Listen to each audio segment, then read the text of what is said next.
के प्रदेश अध्यक्ष हेम सिंह शेखावत जी, यहाँ की विधायक बहन शिखा मीर बरोरा जी, शाहपुरा के विधायक भाई मनीष यादव जी, हमारे साथ आए हुए धर्मेंद्र राठौड़ साहब और गोदारा जी, जिला अध्यक्ष सेवा दल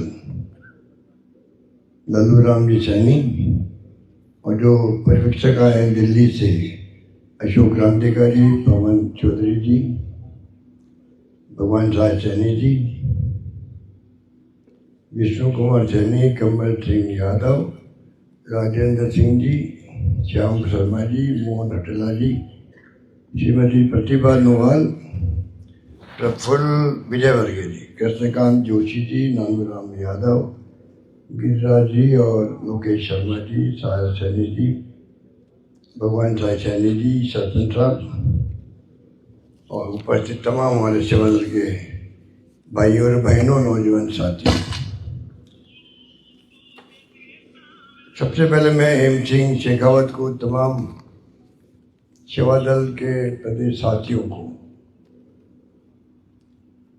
बधाई देना चाहूँगा कि आप सबके सहयोग से जो उन्होंने प्रोग्राम दिया पूरे प्रदेश के अंदर हर जिले में सेवा दल के प्रशिक्षण शिविर 3 दिवसीय लगाने का, और 25 जिले कवर कर लिए। 26वां कैंप है और आप जिस सुबह यहाँ बैठे हुए बड़ी संख्या में हैं, ये भी अपना में संदेश है कि किस प्रकार सेवा दल संगठन दिनों दिन मजबूत हो रहा है। प्रतिबद्धता के साथ में वो समझ रहा है कि देश में दुनिया में क्या हो रहा है, और आवश्यक भी है, आवश्यक भी है। सेवा दल को हमेशा महत्व दिया गया पार्टी के अंदर। पंडित नेहरू की बात हम करते हैं और पिछले देख रहे हैं लंबे समय से किस प्रकार से सेवा दल को, चाहे इंदिरा जी के वक्त में देखा, राजीव गांधी बने थे प्राइम मिनिस्टर, तो बनते ही उन्होंने पूरे देश के अंदर दौरे किए, आदिवासियों के अंदर, सिर्फ उड़ीसा के आदिवासी हो, मध्य प्रदेश के, छत्तीसगढ़ के, गुजरात के, राजस्थान के, डूंगरपुर बांसवाड़ा तक आए थे। और मुझे खुशी उस वक्त हुई जब उन्होंने कहा कि दौरे के बाद में जो मैं देखा वहाँ पर और जो रिपोर्ट बन रही है, उसके बाद में वहाँ की सरकारें, कि उस वक्त करीब वही सब जगह सरकारें कांग्रेस हुआ करती थी, तो उन्होंने कहा जो मैं जाके आया हूँ, मैं चाहूँगा कि उसके बाद में सेवा दल जो है वो पीएम फॉलोअप प्रोग्राम चलाए। प्रधानमंत्री के दौरे के बाद में प्रधानमंत्री फॉलोअप प्रोग्राम चलाए। ये बहुत बड़ा निर्णय था उनका। पूरे देश के सेवा दल के लोगों ने देखा कि हमें इतना महत्व दिया गया है कि पीएम की विजिट के बाद में किस प्रकार से काम हो रहा है, नहीं हो रहा है, निर्णय लागू होते नहीं होते हैं, वो काम सेवा दल देखेगा। हमने भी उस वक्त में सूखा बनाओ सेवा दल का प्रोग्राम रखा। भयंकर सूखा पड़ा हुआ था पश्चिमी राजस्थान के अंदर भी, और हमने एक एक पंचायत से एक सेवा दल कार्यकर्ता बनाए। 7 दिवसीय प्रोग्राम रखा। हरदीप जोशी जी थे चीफ मिनिस्टर, वो भी आए थे, कई नेता आए, और सूखे से लड़ने के लिए सेवा दल। तीसरी बात, एनटीसी हुई जब जयपुर के अंदर, तो सोनिया गांधी जी कांग्रेस प्रेसिडेंट, और वो आपके 7 दिवसीय एनटीसी प्रोग्राम जब चल रहा था, तो आपके कैंप में आके उन्होंने नाइट होल्ड किया, मैसेज देने के लिए भी पूरे देश के अंदर कि सेवा दल की जगह मेरे दिल में क्या है। आप सोच सकते हो कि इस प्रकार से हमेशा सेवा दल को महत्व देने का प्रयास किया गया। और तो और हम लोगों को भी राजीव गांधी जी ने मेंबर पार्लियामेंट का कैंप लगवा दिया, सेवा दल का, एनटीसी का, नैनीताल के अंदर। हम लोग भी 7 दिन वहाँ रहे नैनीताल के अंदर, तमाम मेंबर पार्लियामेंट। तो हम लोग खुद ट्रेंड हुए सेवा दल के अंदर। मैं प्रदेश कांग्रेस का अध्यक्ष यहाँ था, तो मैंने यहाँ पर एमएलए का ये लगाया माउंट आबू में कैंप, गुजरात और राजस्थान के एमएलए का। हमने यहाँ विद्याश्रम स्कूल है, यहाँ पर मैंने प्रदेश कांग्रेस के पदाधिकारी और मंत्रिमंडल के जो मंत्री थे उस वक्त में, सुषमा माथुरी या जोशी थे मुख्यमंत्री, तो मंत्रियों का और प्रदेश कांग्रेस पदाधिकारियों का, उनका मैंने कैंप ऑर्गेनाइज करवाया सेवा दल का। केवल कटारे जी थे, वही जोशी जी थे अध्यक्ष सेवा दल के राजस्थान में। तो ये बातें मैं आपको इसलिए बता रहा हूँ कि आज जो चुनौतियाँ हमारे सामने हैं, वो चुनौतियाँ बहुत बड़ी चुनौती हैं, बहुत बड़ी चुनौती हैं, और चुनौतियों को हमें ही समझना पड़ेगा और मुकाबला करना पड़ेगा। मैं आजकल 3 बात कहता हूँ लोगों को। नंबर 1, इस देश को जो कांग्रेस भी है, मैंने कांग्रेस विचारधारा की है, जिसके लिए इंदिरा गांधी शहीद हो गई, राजीव गांधी शहीद हो गए, महात्मा गांधी शहीद हो गई, पहले आपको मालूम ही है। त्याग बलिदान हुए, कुर्बानी हुई तो कांग्रेस के लीडरशिप में हुई है देश के अंदर। 9-9, 10-10 साल तक जेलों बंद रहना किसे कहते हैं? चाहे मोतीलाल नेहरू हो, पंडित जवाहरलाल नेहरू हो या गांधी जी हो, कोई भी हो बड़े नेता।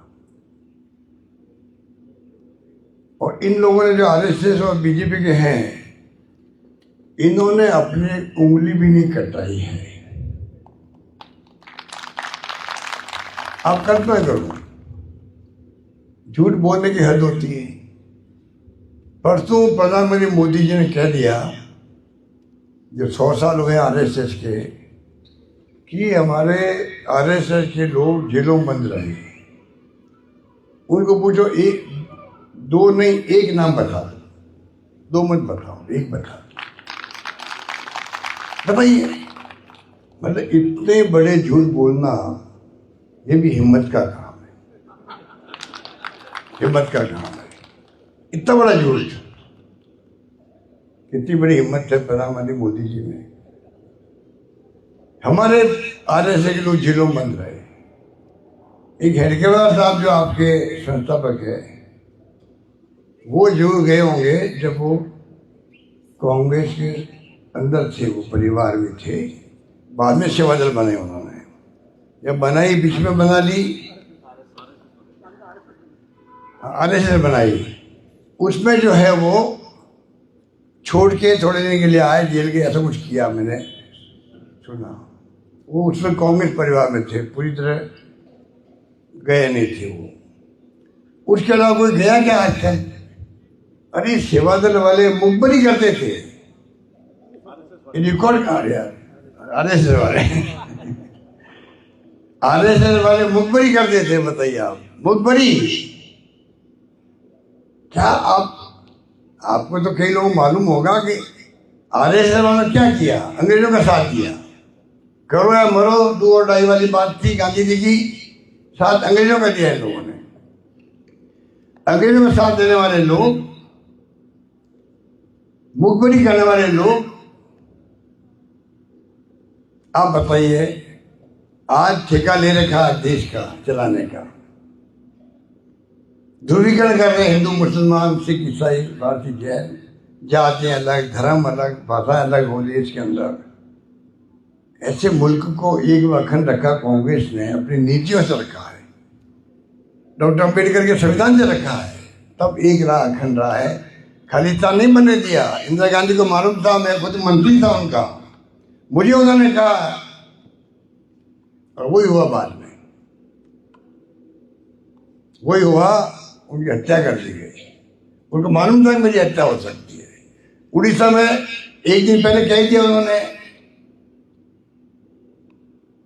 कि मैं देश की सेवा कर रही हूं, अगर मेरी जान जाएगी तो मेरे खून का एक कतरा देश को मजबूती प्रदान करेगा, ये कहा था। और एक दिन बाद हत्या हुई। अब बताओ, इंदिरा गांधी की हत्या हुई, महात्मा गांधी की हत्या कर दी। अब राहुल गांधी कह रहे हैं सीने में गोली मारेंगे। अभी 5 दिन पहले बीजेपी के प्रवक्ता ने कहा कि राहुल गांधी को सीने में गोली मारेंगे हम। बताइए आप, अब बताइए कितने, कहाँ जा रहा देश, कहाँ जाएगा ये मुल्क, किस दिशा में जाएगा, किसी को नहीं मालूम। सीने में गोली मारेंगे। गांधी को मार दी सीने में गोली, इंदिरा गांधी का सीना 35 गोली छलनी कर दिया, राजीव गांधी के चीते उखाड़ दिए बम के ऊपर, बम ब्लास्ट करके। उनके परिवार का राहुल गांधी जो है उसके बावजूद मुकाबला कर रहा है इन ताकतों का। वो खुद के डरो मत, पूरे देश के कांग्रेसजनों को नई ताकत दी है कि भाई कोई डरने की जरूरत नहीं है आपको, मैं खड़ा हूं आपके साथ। और ये लोग कहते हैं उनके सीने में गोली मारेंगे। आप सोच सकते हो कि हम किस दिशा में जा रहे हैं। डॉक्टर अम्बेडकर संविधान सभा, जिन पंडित नेहरू भी थे, सरदार पटेल भी थे, मौलाना आजाद भी थे, और बड़े बड़े नेता थे उसके अंदर, महापुरुष थे। आप बताइए, आज सबको वोट का अधिकार बराबर मिला हुआ है। अगर वोट का अधिकार नहीं मिलता एक एक सबको, तो गरीबों का कौन मान सम्मान करता। हाथ तो पैरों में हाथ लगाते जाके हम, दलित हो, आदिवासी हो, माइनॉरिटी का कोई हो, तो भाई आशीर्वाद दो, मैं आपकी सेवा करूँगा। ये सम्मान मिला हुआ है। महिलाओं का अधिकार दिया, वोट का अधिकार हिंदुस्तान के अंदर। आपको मालूम, अमेरिका जैसा मुल्क जो बहुत विकसित राष्ट्र, दुनिया का सबसे ताकतवर राष्ट्र है, वहाँ और इंग्लैंड में जो हम जिसके गुलाम थे हिंदुस्तान के अंदर, वहाँ 100 साल से अधिक लगा वहाँ पर। वो जब आज़ाद हुए थे और जब निर्माण हुआ उनका, तो महिला को वोट का अधिकार नहीं था। 114 साल बाद वोट का अधिकार मिला महिलाओं को वहाँ पर। हिंदुस्तान के अंदर जिस दिन आज़ाद हुआ, संविधान बना, पहले दिन से महिलाओं को वोट का अधिकार हिंदुस्तान में मिला। बताइए, ये सोचती है हमारी। अब इन तमाम बातों को ये नष्ट करना चाहते हैं, लोकतंत्र को नष्ट करना चाहते हैं। क्या बचेगा बाद में? बोलने की आज़ादी रहेगी किसी के पास? सोचने की आज़ादी रहेगी? समानता का अधिकार रहेगा? क्या रहेगा? जुडिशरी का क्या हाल होगा? जुडिशरी रहेगी क्या? कागजों में रहेगी। इलेक्शन कमीशन रहेगा क्या? आज भी कह सकती है उसकी, जो राहुल गांधी ने मुकाबला कर रहे हैं। आज चुनाव आयोग जो है तब बदतमीजी से बात करता है, कोई सोच नहीं सकता। ऐसी भाषा मैंने कभी नहीं देखी। पत्र लिखते खड़गे साहब को क्या लिखते हैं, क्या लैंग्वेज काम होती है, इसकी हल्दी लैंग्वेज। मिलने ज़्यादा डेलीगेशन में क्या व्यवहार करते हैं, कोई सोच नहीं सकता। ये तो स्थिति वो बन गई है जो चाइना में और रशिया में है। वहाँ भी चुनाव आयोग है हमारे तरह है। तो वहाँ 50-60 साल 70 साल देख रहे हो आप, एक पार्टी के शासन है। वो चाहते हिंदुस्तान के अंदर भी चुनाव आयोग तो हो, चाइना की तरह रशिया की तरह एक पार्टी शासन करते जाए, भाई चुनाव का रिकॉर्ड जमा हो। यही सब चीज़ है। राहुल गांधी जो मेहनत कर रहे हैं, वोट छोड़ की बात कर रहे हैं, गद्दी छोड़ की बात कर रहे हैं। महाराष्ट्र का अध्ययन किया उन्होंने, कर्नाटक का एग्जाम्पल दिया पूरे देश को, बिहार की बात उठाई है। 30-35 लाख वोट कह रहे थे, ये बाहर के लोग आए हुए हैं, विदेशी है। वो भी बता नहीं रहा इलेक्शन कमीशन बिहार वालों को कि कौन है 30 लाख 35 लाख वोट जो कह रहे थे बाहर के हैं, विदेशी हैं। इसलिए मैंने कहा ये ध्रुवीकरण की राजनीति जो शुरू हुई है, ये जो नफरत घोल दी है सबके अंदर, और बहुत खतरनाक खेल है ये। इसको आपको हमको अगर हम नहीं समझे और पब्लिक को नहीं समझा हमने, तो आने वाले वक्त में मैं समझता हूँ इस देश को नतीजे भुगतने पड़ेंगे, क्योंकि हम अगुवा हैं, हम पार्टी में काम करने वाले लोग हैं। आम आदमी नहीं कर सकता, मजदूर भी है, गरीब भी है, नौकरी पैसा भी है। आप आए हो राजनीति के अंदर, सेवा दल में आए हो, कांग्रेस कार्यकर्ता की जिम्मेदारी है कि लोग लीडरशिप उसके हाथ में है देश की, चाहे विपक्ष में हो चाहे पक्ष में हो। ये तो विपक्ष को दुश्मन मानते हैं अपना, इसको नहीं, इसको तुम कहाँ देख रहे हो, तुम कहाँ देख रहे हो, ये बात कौन रहा है? ये तो दुश्मन मानते हैं अपना, ये विपक्ष को दुश्मन मानते हैं। बताइए आप, अरे लोकतंत्र है, अगर विपक्ष अपनी आवाज नहीं उठाएगा पार्लियामेंट के या असेंबली के अंदर और बाहर, विपक्ष क्या बोलता है, जनता क्या सोचती है महंगाई के बारे में, बेरोजगारी के बारे में, या कोई घटना दुर्घटना हो गई, रेप हो गया, कानून व्यवस्था की स्थिति बिगड़ गई, उसी आवाज उठाता है जिससे कि सरकार का ध्यान जाए उसकी तरफ और सरकार उसमें सुधार करे। ये तो होता विपक्ष का काम।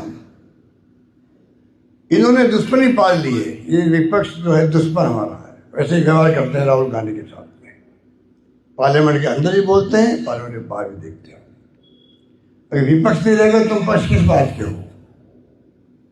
अगर विपक्ष नहीं रहेगा तो चाइना की तरह आप हो, रशिया की तरह हो आप, फिर आप क्या हो? दुनिया लोग मानती है हिंदुस्तान में लोकतंत्र सबसे मजबूत है दुनिया के अंदर, उसको आप कमजोर कर रहे हो, मेरा आरोप है। क्या हो रहा देश के अंदर? अब राहुल गांधी ने जो संसद प्रोग्राम चलाया नए जिलाध्यक्ष बनाने का, एक अभिनव प्रयोग किया है, बहुत बड़ा प्रयोग है, बहुत अच्छा प्रयोग है। अब आप सबकी राय से जिलाध्यक्ष बनेगा कांग्रेस का। जितने वह नेता एमएलए हैं, एमपी हैं, पूर्व विधायक है, पूर्व एमएलए हैं, पूर्व एमपी हैं, उनकी सबकी राय से बनेगा, मान लो जिलाध्यक्ष है, पूर्व जिलाध्यक्ष है, तो कम से कम जो बनेगा वो कहेगा भाई मुझे सबने बनाने में भागीदारी निभाई है, कम से कम वो सबकी बात तो सुनेगा। बड़ा स्थिति बन गई थी, जिसको डीआरओ मिल गया, अगर मेरे को डीआरओ मिल गया तो मैं बनूंगा जिला अध्यक्ष, ब्लॉक अध्यक्ष, तमाम पदाधिकारी, और वो जिला अध्यक्ष जो है मेरे बगैर हुए सांस, खुद की सांस नहीं ले पाता है, खुद की सांस नहीं ले पाता। पूछूंगा मैं भाई नेताजी को जिससे मुझे बनाया है, तो कांग्रेस कैसे चलेगी फिर वहां? ये स्थिति बनी।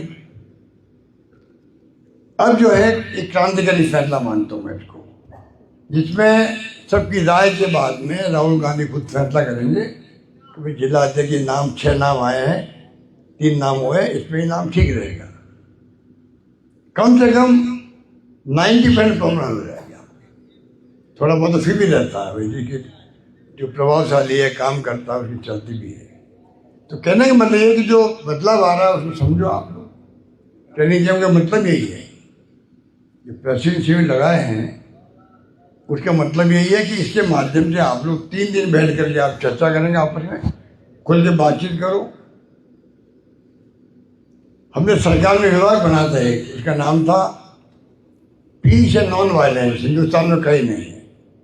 जब हमने वहाँ गांधी जी का बनाया म्यूजियम जयपुर में, शानदार, आप लोग जाके देखिएगा उसको। 3 घंटे कम से कम लगेंगे, 2 दिन जाके देखना पड़ेगा। हिंदुस्तान में कहीं नहीं। राहुल गांधी जी ने खड़गे साहब ने उसका क्या उद्घाटन किया था, शानदार बना। विभाग हमने बनाया, सरकारी विभाग बना दिया, और पूरी रास्ता में कैंप लगा दिए हम लोगों ने। अब वो इतने आपका कैडर बैठा जिलों के अंदर। आप सेवा दल के साथियों में कहना चाहूँगा, आप भी उन्हें संपर्क करें, वो बहुत चाहते हैं हमारा कैंप वापस हो और हमसे बातचीत को करे। हम लोग की सीमा है, 2-4 जगह मैंने कैंप बातचीत करी भी है, मीटिंग करी है, और बनाना चाहते हैं उसको हम लोग। आप क्या करें, आप कैडर के लोग हैं, उनको भी अच्छा लगेगा, आपको भी अच्छा लगेगा। हम चाहेंगे कि जो ट्रेनिंग हुई है सरकार के वक्त में, गांधी जी के नाम के जो लोग होंगे, गांधी को मानने वाले, वो इन कैंपों में गए होंगे, क्योंकि उनका नाम ही है शांति व अहिंसा प्रकोष्ठ। ये तो हिंसा विषा करने वाले लोग हैं। परसों एनएसयू के कार्यक्रम में पीटा जो जयपुर के अंदर आरएसएस के जो वो लेके चलते हैं डंडे हाथ में, पुलिस के देखने में पीटा गया। पुलिस दबाव में आरएसएस की, मैंने कहा है, पुलिस ने खुद ने गाड़ियाँ तोड़ी है एनएसयू वालों की। वो वीडियो मैंने जारी किया मेरे खुद के एक्स पे। आप सोच सकते हो ये हालात बन गए हैं। अगर मुकाबला नहीं किया तो कल हिम्मत होगी इनको, कांग्रेस वालों को, यूथ कांग्रेस वालों को पीटने की। ये गुंडागर्दी हो रही है, हिंसा हो रही है।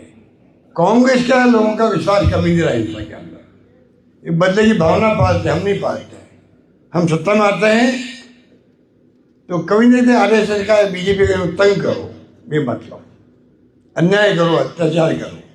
ये ऐसे लोग हैं, सत्ता में आते ही देंगे पड़ोसी में कौन रहता है, कांग्रेस का परिवार रहता है। कोई बेटा पोता नौकरी कर रहा होगा तो कुछ ट्रांसफर पहुँचा दो, बाहर फेंक दो उसको। इनके तो सोच में यही बात है, बदले की भावना, हिंसा, ध्रुवीकरण। बताइए आप,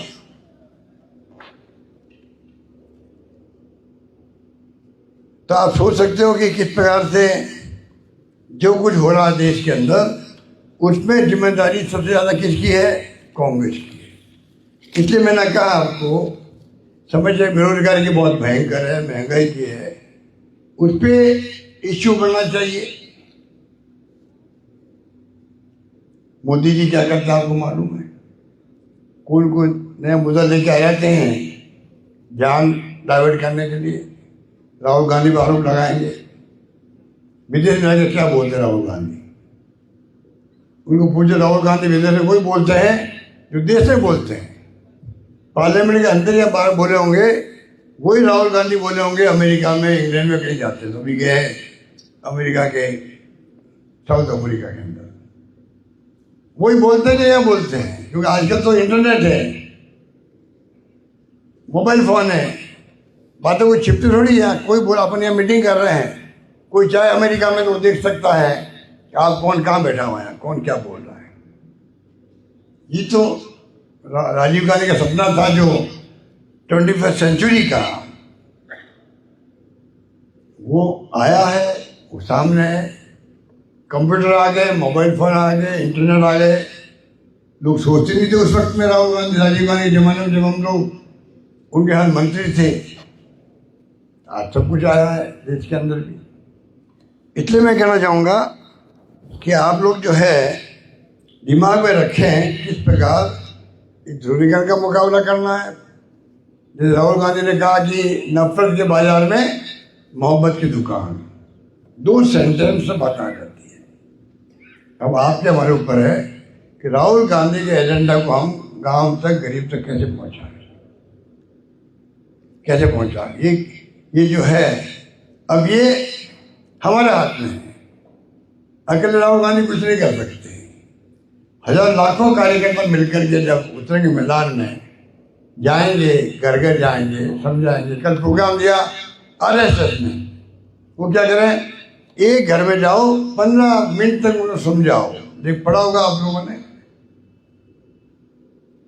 धन बल इतना इकट्ठा हो गया उनके पास में, बिल्डिंगें बन रही बड़ी बड़ी हिंदुस्तान भर में। उनके कोई 800 जगह तो ऑफिस बन गए, और 5 स्टार कल्चर के बन रहे हैं दिल्ली के अंदर भी।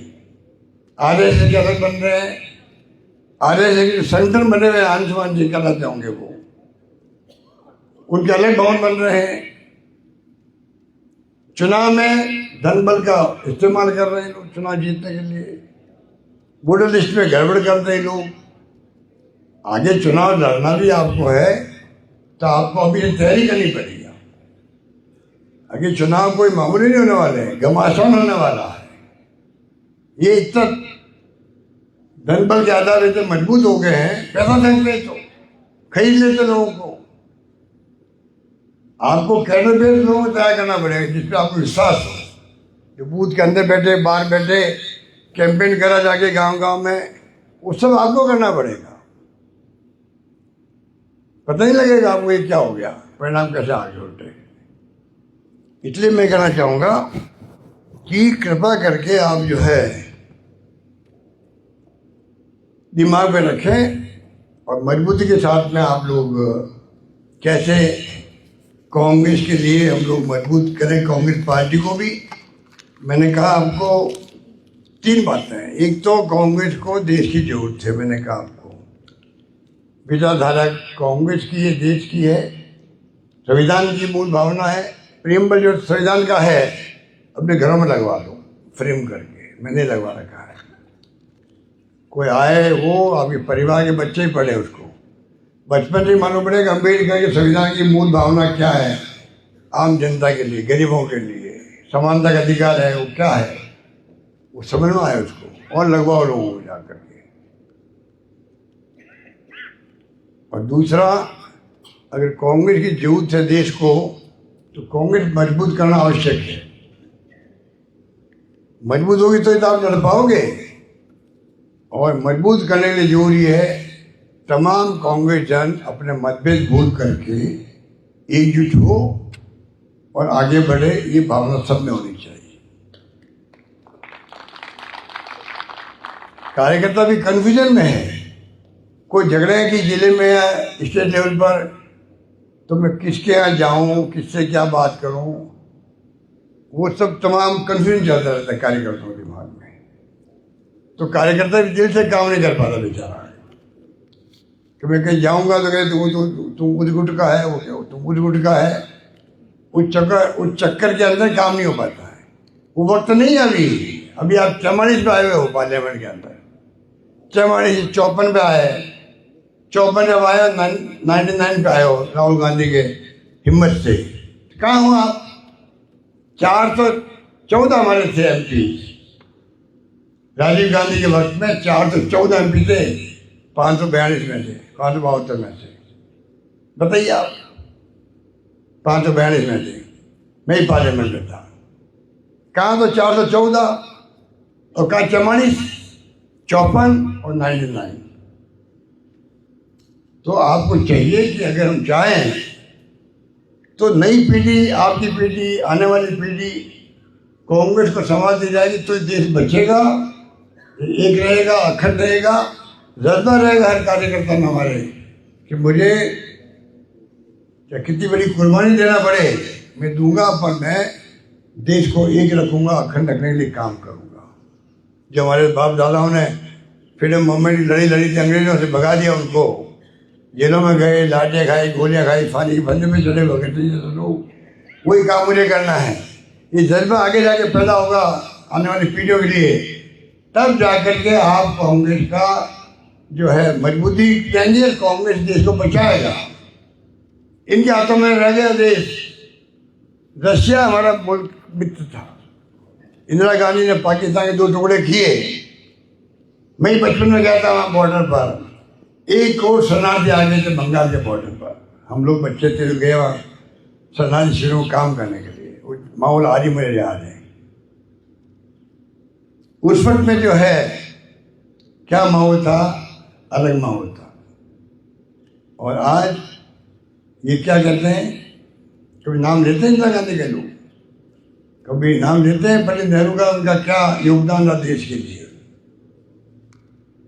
ये तो पूरी विरासत को खत्म करना चाहते हैं। इस देश की विरासत जो है कांग्रेस की, फ्रीडम मूवमेंट की, समाप्त करो उसको। नया भवन बना दे पार्लियामेंट का, कोई जरूरत नहीं थी उसकी, कोई जरूरत नहीं थी। पूरा आप रिश्ता बना रहे हो, पूरा सब ऑफिसेज, PM हाउस, उपराष्ट्रपति का भवन बना दिया। उपराष्ट्रपति का भवन तो उपराष्ट्रपति के लिए मनुष्य साबित हुआ है। देखिए हमारे राजस्थान के उपराष्ट्रपति किसान नेता, उनके लिए वो भवन मनुष्य साबित हुआ है। पहले वाले भवन थे वो आराम के थे, 5 साल निकालते वहां पर। वो पता नहीं ये नया भवन बना है तो मेरे ख्याल से साल भर ही नहीं रहे होंगे। कितने रहे हो? साल में हो गया। अब मुश्किल से साल भर रहे, बताओ। 5 साल को पूरे करना चाहिए थे उनको। पता नहीं क्यों बना रहे नए नए भवन, कोई झूठ नहीं उसकी, बना रहे हैं क्योंकि खत्म कर दो। पहले क्या थे, पार्लियामेंट कैसा था, कौन कहाँ रहता था, सब खत्म करो। बाकी तो नाम बदल रहे हैं रोड्स के, तो यहाँ सरकार के हमारे सब नाम स्कीमों को बदल रहे हैं। अरे मैं कहा भजनलाल जी, पंडित भजनलाल, भजनलाल जी मैं कहता हूँ उनको, पंडित भजनलाल। तो मैं कहा भजनलाल जी, वो ठेला जो था बेचारा, बाकी तो कई स्कीमें मैंने बंद कर दी, दवाई बंद कर दी, पता नहीं क्या क्या कर दिया। वो ठेला गरीब का था, वो बंद क्यों किया आपने? वो फोटो मेरी लगी हुई थी, तो मेरी फोटो हटा करके पंडित भजनलाल की फोटो लग जाती वहाँ पर, स्कीम चलती रहती है वहाँ पर। अब मैं जहाँ जाता हूँ लोग कह रहे हैं वो हमें खाली ठेला पकड़ा रहे हैं आजकल। अभी उन्होंने क्या किया, चुनाव में हमारी स्कीम को बंद कर दिया, प्रधानमंत्री जी फोटो लगा के खाली ठेले बांध दें। तो मैंने कहा स्कीम बंद क्यों किया आपने? स्कीम चालू रखते, फोटो बदल देते आप। कि तो लंबी बातें कह दी मैं, इसलिए मैं कहना चाहूँगा कृपा करके आप सेवादल के लोगों को, और मुझे खुशी है कि आज आप इतनी बड़ी तादाद में शेखावत साहब ने आपको याद किया, आपने आए, और बहुत कामयाब का शिविर हो, अच्छे डिस्कशन हो आप में। और एक बात मैं कह के अपनी बात समाप्त करता हूँ, जो आप में फैकल्टी बनने लायक लोग हो, जो लेक्चर दे सकते हो आगे से आगे, उनकी अलग लिस्ट बनवाओ शेखावत साहब के पास में, तो और कैंप करें मान लो अपन, उसमें कम से कम आपका उपयोग उस ढंग से हो सके। मैं चाहूँगा बड़े रूप में सेवादल का काम राजस्थान में आगे बढ़े। आज भी राजस्थान सेवादल का नाम पूरे देश के नंबर 1 पर है, पूरा देश जानता है। यहाँ सूखा बनाम सेवादल भी चला है, PM फॉलो प्रोग्राम भी चला है, सोनिया गांधी जी कैंप में रही भी है, सबको मालूम है, देश भर के लोगों को राजस्थान के सेवादल की अलग पहचान है। आपको हम सबको गर्व होना चाहिए इस बात का। अब बात अंत में मैं कहना चाहूँगा, जो इन्होंने कहा एक पंचायत से एक बंदा बनाने की बात, मैं करीब 15-20 साल से कह रहा हूँ। अब मैं फिर कहना चाहूँगा, अब भी समय है, अब चुनौती है हमारे सामने। इस चुनौती के अंदर आप लोग कृपा करके, मैंने तो कहा था एक गांव में एक, जिसको मैंने कहा होगा ऐसा बहुत मामूली गांव में कर दूंगा, नहीं किया। मैं अब कह रहा हूँ आपको चैलेंज दे रहा हूँ। उस वक्त मैंने कहा भाई एक पंचायत में, ब्लॉक में, पंचायत समिति में आप जो पूरा कर देंगे गांव का, एक गांव में एक आएगा सिर्फ, उनको हम इमदाद देंगे 1 लाख रुपए की, उस सेवादल के इकाई को। ये मैंने कहा था, पर अब मैं फिर कह रहा हूँ, एक गांव में एक, लगता ऐसा है एक गांव में, तो आसान काम है। मैं बोल रहा हूँ आप यहाँ बैठे हो, उनमें कई लोगों को लग रहा होगा बहुत आसान काम है। ये आसान काम जो मानता है वही पूरा कर दे, जहाँ क्षेत्र में रहता है। मैं समझता हूँ बहुत बड़ा काम आप करोगे, क्योंकि इसलिए जाना पड़ता है गाँव के अंदर, सेवादल के साथ बात करनी पड़ती है। सेवादल नहीं है कि गांव में, वहाँ सेवादल को बनाना पड़ता है। तो शेखावत साहब, आपको चैलेंज है कि आप जो है एक गांव में एक करवा दीजिए। पहले पंचायत को बात करना, पंचायत में करवा देता है, और फिर पंचायत से आप गांव में आ जाओ। गांव में एक आदमी को करो तो बहुत बड़ी क्रांति हो जाएगी। यही बात करता हुआ आपने मुझे बुलाया, बहुत बहुत शुक्रिया, धन्यवाद, जय हिंद, धन्यवाद।